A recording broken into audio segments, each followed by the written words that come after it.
Hello' friends, মই আজি তোমালোকৰ লগত এটা নতুন কনচেপ্ট লৈ আহিছোঁ। এই কনচেপ্টটো আলোচনা কৰিম। তোমালোকে ভিডিঅ'টো শেষলৈকে চাবা। অ'কে, কুৱেশ্যনটো ফাৰ্ষ্টতে আলোচনা কৰোঁ, তাৰপিছত তোমালোকক কনচেপ্টটো ভালদৰে বুজাই দিম। অ'কে, ফাৰ্ষ্ট কুৱেশ্যনটো, A's income is 25% more than income of B. এৰ ইনকম বিৰ ইনকমতকৈ 25% বেছি বুলি কৈছে হা। Income of B is how much percent less than income of এ।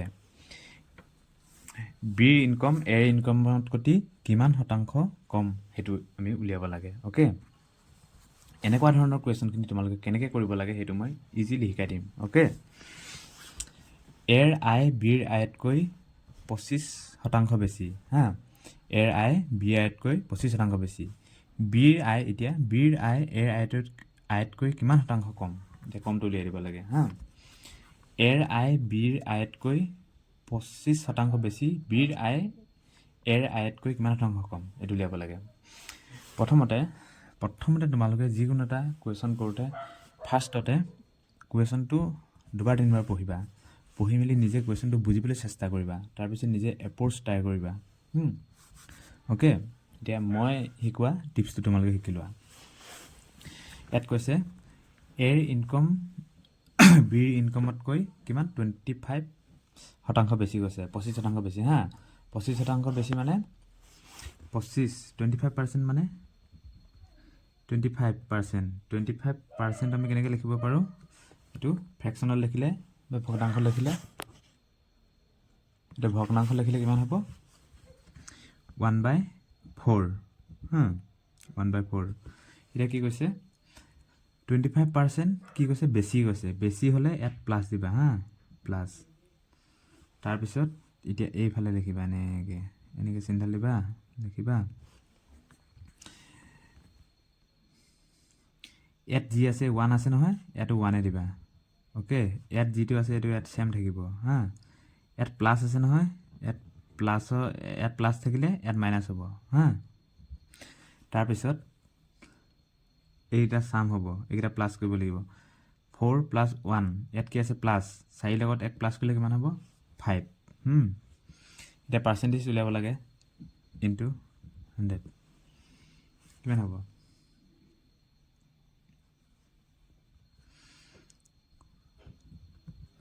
5 কিমান -20%।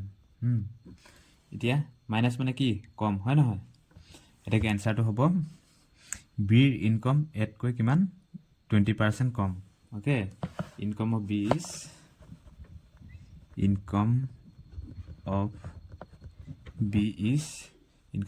Is 20% less than A. Okay, বুজি পালানে? আকৌ এবাৰ বুজাই দিছোঁ। 25%টো আমি ফ্ৰেকশ্যনত লিখিম। এনেকুৱা ধৰণৰ কুৱেশ্যনখিনি অকল দেই। 25%ৰ ফ্ৰেকশ্যন হ'ব 1/4। কিমান কৈছে, মোৰ দেন কৈছে, মানে বেছি কৈছে। বেছি হ'লে প্লাছ হ'ব হা। তাৰপিছত এইটো ইয়াত 1 আছে, ইয়াতো 1 ছেম থাকিব। ইয়াত প্লাছ আছে, এইফালে কি হ'ব, ইয়াত মাইনাছ হৈ যাব ইয়াত, বুজিলে? তাৰপিছত 4 আৰু 1 আছে, এইকেইটা ছাম হ'ব, যোগ হ'ব। 4 ছামটো ইয়াত প্লাছ হ'ব হা। 4 ইয়াত 1ৰ আগত প্লাছ আছে, সেইকাৰণে 4 লগত 1 যোগ কৰিলে কিমান হ'ব 5। তাৰপিছত এইটো পাৰ্চেণ্টেজত নিব লাগে, এনেকৈ কৰিলে এনচাৰটো ওলাই যায়। অ'কে, এতিয়া 2 নম্বৰ কুৱেশ্যনটো আলোচনা কৰিম। Rita's income is 15% less than Richa's income. ৰিতাৰ ইনকম ৰিচাৰ ইনকমতকৈ আয়তকৈ 25% কম বুলি 15% কম বুলি কৈছে। By what percent is Richa's income more than Rita's income. ৰিচাৰ আয় ৰিতাৰ আয়তকৈ কিমান শতাংশ বেছি বুলি কৈছে। কুৱেশ্যনটো তোমালোকে ভালদৰে পঢ়ি বুজিবলৈ চেষ্টা কৰিবা হা। ৰিতাৰ আয় ৰিচাৰ আয়তকৈ 15% কম। ৰিচাৰ আয় ৰিতাৰ আয়তকৈ কিমান শতাংশ বেছি বুলি কৈছে। একেই আগৰ দৰে ইয়াত কিমান কৈছে, প্ৰথমতে 15% কৈছে হা। 15% 15%টো আমি কেনেকৈ লিখিব পাৰোঁ ফ্ৰেকশ্যনত লিখিলে ফ্ৰেকশ্যন কৰিলে 50 এইটো 15টো মানে কৈ দিছোঁ 100 5 কাটিবা 5 3 গুণ 15 5 20 100 এইটো হ'ব 320 হা Rita's income is 15% less than less ইয়াত কম কৈছে হয় নাই ইয়াতকৈ কম বুলি কৈছে কম হ'লে ইয়াত মাইনাছ হ'ব বুজিলানে তাৰপিছত এনেকৈ দিবা তাৰপিছত এই 3টো ইয়াত ডাইৰেক্ট একে থাকিব 3 তাৰপিছত ইয়াত প্লাছ আছে ইয়াত কি হ'ব মাইনাছ তাৰপিছত ইয়াত এইকেইটা চাম হ'ব হা 20 পৰা এইটো -3 20 পৰা 3 গ'লে কিমান 20 পৰা -3 হ'লে 17 হ'ব তাৰপিছত এইটো এনেকৈ লৈ যাবা -300/17 এইটো কৰিলে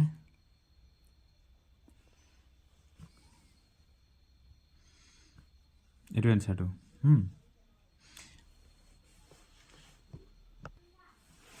এইটো আমি কৰিলে কিমান পাম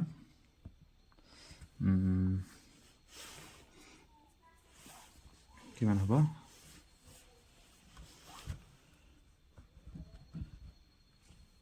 17.64% এইটো প্লাছে হ'ব মোৰ দেন হা বেছি এতিয়া এইটো আকৌ এবাৰ বুজাই দিছোঁ 15% 50%টো ফ্ৰেকশ্যন দিলে 3/20 হ'ব হা কিন্তু কম কৈছে সেইকাৰণে মাইনাছ হ'ব তাৰপিছত এই 3টো ছেম থাকিব তাৰপিছত ইয়াত মাইনাছ থাকিলে ইয়াত প্লাছ হ'ব 17 এইটো আমি যদি কৰোঁ ইমান পাৰ্চেণ্ট এনচাৰটো ইমান পাৰ্চেণ্ট কম হ'ব অ'কে তাৰপিছত আৰু এটা নিউ কনচেপ্ট হা কনচেপ্টটো যদি যিকোনো দুটা পূৰণ কৰিলে এইটো কনষ্টেণ্ট হয় হা এ আৰু বি যিকোনো দুটা যদি পূৰণ কৰোঁ হা এইটো যদি কনষ্টেণ্ট হয় ফৰ এক্সাম্পল এইটো এক্সপেণ্ডিচাৰ হা খৰচ এইটো প্ৰাইচ মানে দামটো আৰু এইটো কনজাম্পশ্যন এইটো চবেই জানে expenditure equal to price into consumption বুলি হা এইটো এক্সপেণ্ডিচাৰ মানে খৰচ হা কিমান খৰচ কৰিছে খৰচৰ পৰিমাণ হা প্ৰাইচ মানে এইটো দামটো কৈছে তাৰপিছত ইনটু কনজাম্পশ্যন মানে যিমানখিনি আমি উপভোগ কৰোঁ হা ইয়াৰ সেইটো হ'ব খৰচ ইকুৱেল টু কিমান দাম আৰু আমি যিমান উপভোগ কৰোঁ হা এতিয়া এইটো যদি এ হয় এইটো বি হা এইটো যদি আমাক কুৱেশ্যনত কনষ্টেণ্ট দিয়ে হা মানে একে বা ছেম দিয়ে হা তেতিয়া আমি কেনেকৈ কৰিম সেইটো মই বুজাই দিছোঁ হা এনেকুৱা ধৰণৰ কুৱেশ্যন এক্সামত খুব আহে এতিয়া এইটো কুৱেশ্যন চালে তোমালোকে এই কনচেপ্টটো গম পাই যাবা হা if the price of salt decreases by 20% then by what percentage should consumption be increased to keep expenditure same কৈছে বুজি পালানে কুৱেশ্যনটো যদি নিমখৰ দাম 20% হ্ৰাস পালে তেন্তে উপভোগ কিমান শতাংশ বৃদ্ধি হ'ব যদি ব্যয়ৰ পৰিমাণ সমানে থাকে কৈছে হা ইয়াত কুৱেশ্যনটোত কৈছে যদি এই এক্সপেণ্ডিচাৰটো একে সমানে টকা খৰচ কৰিব হা ইয়াত কনজাম্পশ্যন নিমখ আছে প্ৰাইচ নিমখৰ প্ৰাইচটো যদি এইটো কম হয় হা এইটো কম হয় আৰু এইটো যদি ছেমে থাকে বুলি কৈছে এই কনজাম্পশ্যনটো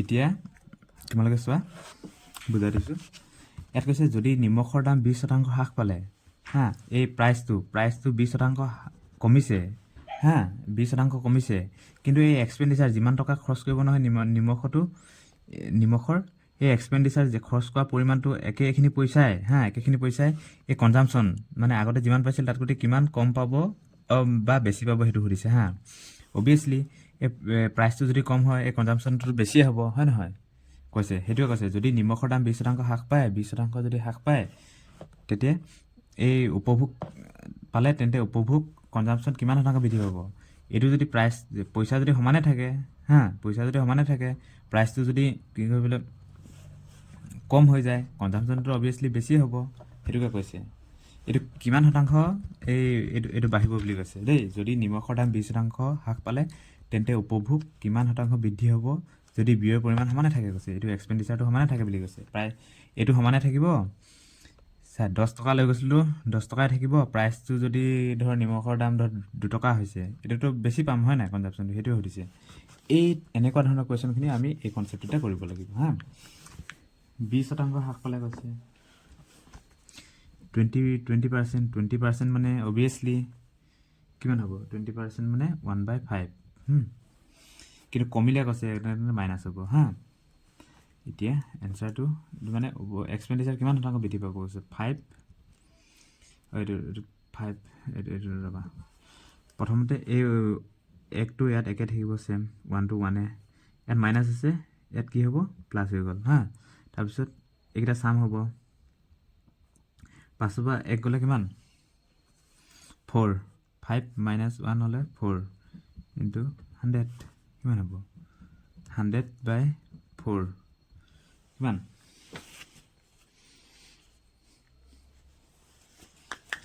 কিমান হ'ব? অ'কে, একেবাৰে ইজি।